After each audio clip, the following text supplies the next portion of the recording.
अस्सलामुअलैकुम दोस्तों, आज मैं कुवैत की 3 बड़ी और अहम अपडेट आप लोगों के साथ शेयर करने वाले हैं, जबकि कुछ इम्पोर्टेंट इन्फॉर्मेशन भी आप लोगों के साथ शेयर करने वाले हैं फ़्लाइट के हवाले से। तो अगर आप कुवैत में रहते हैं और कुवैत के हालात वाक़यात से बाखबर रहना चाहते हैं तो इस वीडियो को आप शुरू से लेकर आखिर तक ज़रूर देखें। दोस्तों वीडियो पसंद आए लाइक और शेयर जरूर करें। चलिए तो बढ़ते हैं फिर अपडेट की तरफ। पहली खबर यह है कि कुवैत में 4 इंडियन को कैपिटल सिक्योरिटी डिपार्टमेंट ने गिरफ्तार करने के बाद डिपोर्ट सेंटर भेज दिया है, क्योंकि उन्हें शराब के साथ पकड़ा गया है। सिक्योरिटी जराये ने बताया है कि जांच चल रही है कि उन्होंने शराब कहां से हासिल की है, जबकि इन तमाम लोगों को कुवैत से डिपोर्ट करने के बाद इन पर यह पाबंदी आयद कर दी जाएगी कि ये दोबारा कुवैत में एंट्री न कर सकें।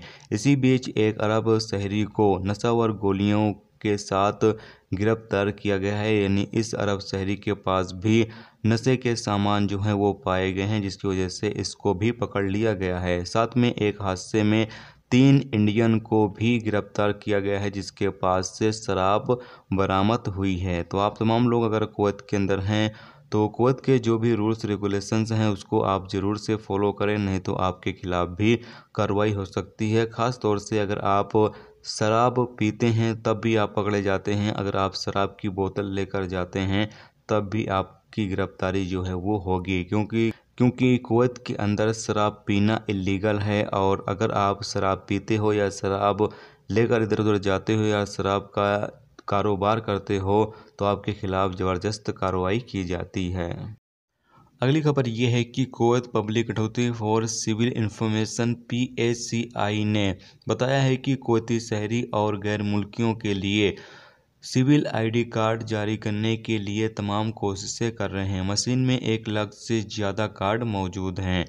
अल कसाब रिपोर्ट के मुताबिक PACI ने बताया है कि 8,58,000 कार्ड जारी किए गए हैं लॉकडाउन के बाद, यानी लॉकडाउन के बाद अब तक 8,58,208 कार्ड जारी किए गए हैं, जिसमें बताया गया है कि 4,84,298 कार्ड नॉन कुवैती यानी जो अजनबी लोग हैं उन तमाम लोगों के लिए जारी किए गए हैं। तो अभी कुवैत के अंदर सिविल ID अगर आपकी ख़त्म होती है तो आप ऑनलाइन अप्लाई कर सकते हैं, क्योंकि ऑनलाइन ही अभी सिविल ID कार्ड जो है वो रिन्यूअल किया जाता है। उसके बाद जब बनकर तैयार हो जाएगा तो आप मशीन के ज़रिए जाकर हासिल कर सकते हैं।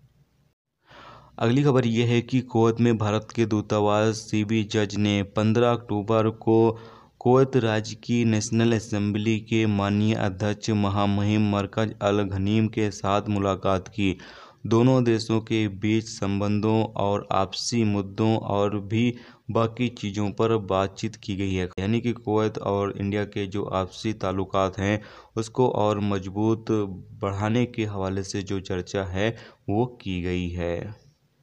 अब दोस्तों बात कर लेते हैं, जैसा कि आप लोगों के सवाल आ रहे हैं कि भाई अगर अभी दुबई से कुवैत की जो फ़्लाइट की टिकट है वो काफ़ी ज़्यादा महंगी है, तो ऐसे में क्या अगर हम कतर से कुवैत में एंट्री करना चाहें तो क्या हमारी एंट्री होगी या नहीं होगी। तो आपको बता दें कि अगर आप कतर के रास्ते कुवैत में एंट्री करना चाहते हैं तो आप कर सकते हैं, कोई भी टेंशन नहीं है, क्योंकि कतर से भी अलाउ किया गया है कि आप कुवैत में एंट्री कर सकते हो। इसके अलावा कुछ दोस्तों के ये सवाल आ रहे हैं कि भाई हमें कुवैत से बाहर रहते हुए यानी छुट्टी पर आए थे और अभी हमें 1 साल हो चुके हैं, तो क्या हम कुवैत के अंदर एंट्री कर सकते हैं या नहीं कर सकते हैं। तो आपको बता दें कि अगर आपको 1 साल हो चुके हैं, 1 साल से ज़्यादा भी हो चुके हैं और आपका वीज़ा इकामा वैलिड है तो आप तमाम लोग कुवैत में एंट्री इंशाल्लाह ज़रूर से कर सकेंगे।